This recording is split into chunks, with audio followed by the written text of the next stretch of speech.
It's important for every leader to understand that the only being in the universe that exists without limits is God Himself.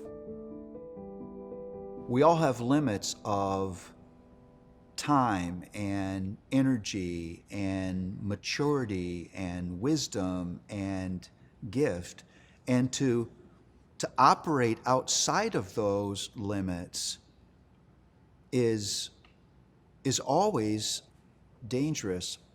I'm doing some writing now where I spend a lot of time in the first couple chapters of Genesis, and I was hit right away with the difference between this God who can just speak things into existence and Adam and Eve, who are created with time limits. You see the 24/7 already wired in to the existence of human beings. You see that they're not independently wise. They need God to give them wisdom.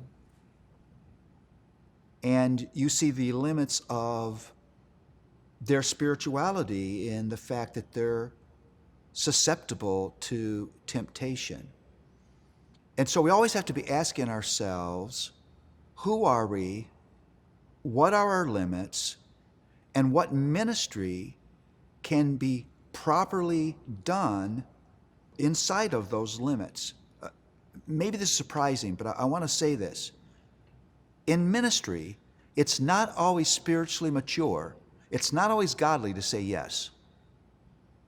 If yes takes you beyond the limits of your maturity, beyond the limits of your training, beyond the limits of your gifts, beyond the limits of the time that you have, it may be the best, most godly thing to say no.